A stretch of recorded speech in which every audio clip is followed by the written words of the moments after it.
Hi everyone, this is Professor Mukhtar Abbasi, and today the topic I am going to speak on, that is another important part of speech, that is pronoun.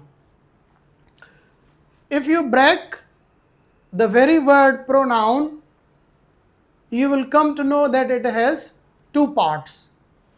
Pro means in place of, and a noun already there. So basically, to avoid the repetition of the noun in day-to-day speech or writing, we replace the nouns with pronouns. Not only they help us to avoid the repetition, but while using them, the language looks more natural and we can speak in a flow and it doesn't look awkward or strange. So I already in a brief way told you the definition of the word pronoun, that is the word used in place of noun is called pronoun. Let us understand it through the example.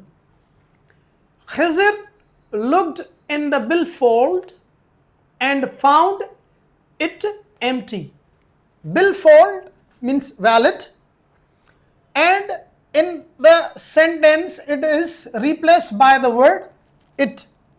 So it in the grammar will be called pronoun because it is used for a noun. Billfold noun, and the word it in the grammar will be called pronoun. There is also a technical word for the word that is used for another word that has come before, and the term we use, that is antecedent. It's not especially the word that is used in place of noun is called, but any word. Sometimes connecting word is used, and some others we will also be talking about other antecedents, but very commonly the pronoun does that thing. So the word that is used before another word and another word that has come earlier in the sentence or before in the sentence, so that is antecedent. What is antecedent? The noun or the word that has earlier been used and for which another word or a pronoun is used, so that noun or that word will be called in technical language antecedent. The very meaning of the word antecedent is something going before. Let me define it through another example. Eshal read the letter. Here the letter is noun and I will call it antecedent in particular term. It is antecedent or noun in parts of speech because in place of the word letter we have another word, that is it. So it in grammar we call it pronoun, but in syntax we call it, that is proform. The proform is the word that comes after the word. So this letter is noun, technically call it antecedent, and the word that comes in place of it we call it proform, but that happens in the syntax that we will be talking about it in details. But here in terms of parts of speech, the word letter is substituted by the word it, so the word it in the grammar will be called pronoun in parts of speech. Now the main and major group of the pronoun is personal pronoun. We can call it kind of a pronoun or the major use of these particular pronouns you will find throughout the language. So we have pronouns, certain group of pronouns, we call them personal pronouns. What is the special thing about them? That they do no other work, just they substitute a noun. There are some other nouns we will be talking about in upcoming lectures that they come in place of the noun, but they also perform another work. But these are the only pronouns that do no other work just they substitute a noun. And what is that group? I, we, you, and we have also a word that is not very commonly used in everyday language, that is thou. It's very common in literature or in poetry. Then he, she, it, and they.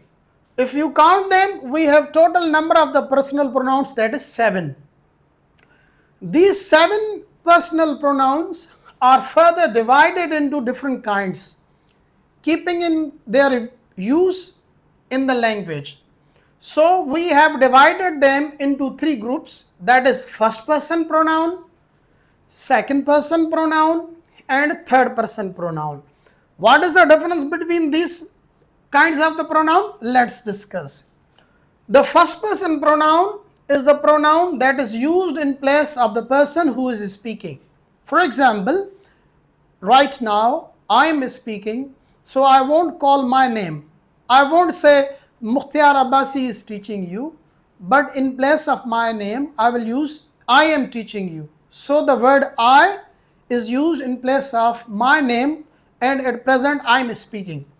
So the personal pronoun is the pronoun that is used in place of the person who is speaking.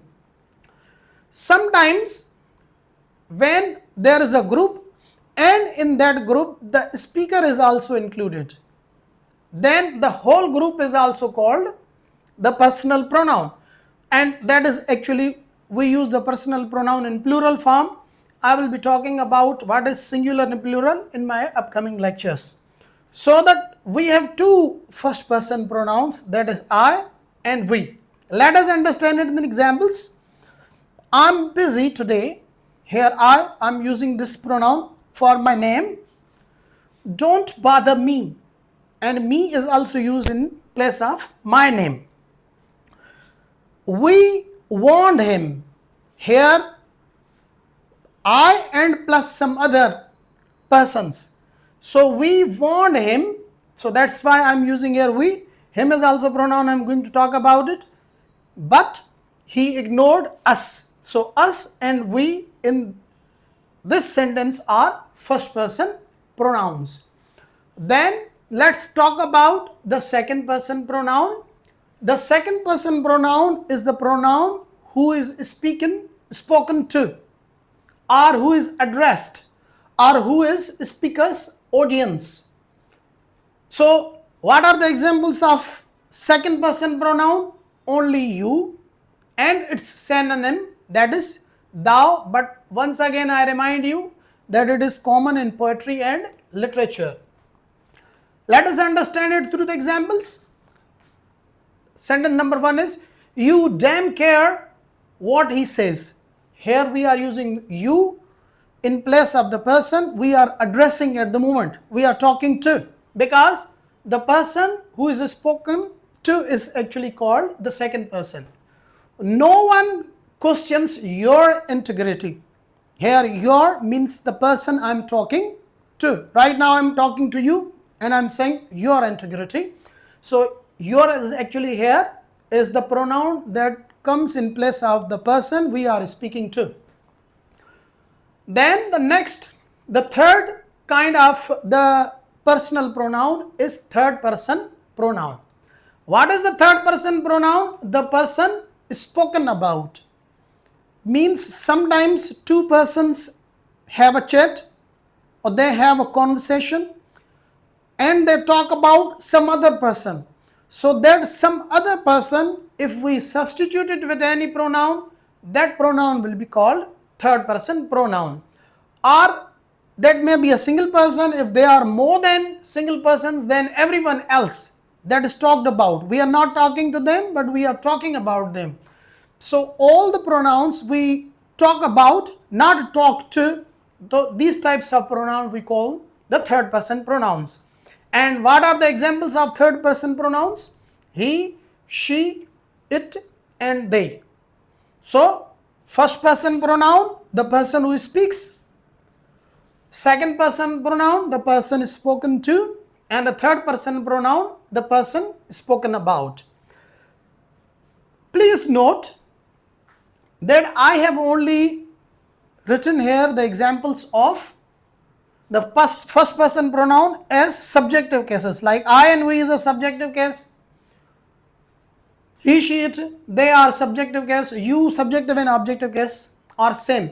But their other cases are also first person, second person, third person. What are their cases and how they are used? I will be talking about them in my coming lectures. But for now, me, which is actually the objective case of I, yours, them, us, and there are the long list of them.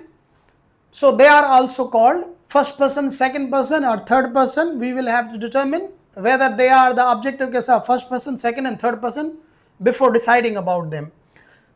In last, some examples to make my point more clear, that how the pronoun is used in place of noun, and the noun is antecedent in syntax, we call it, that comes before, for which a pronoun is used. For example, Mr. A says to Mr. B, where is Afnan?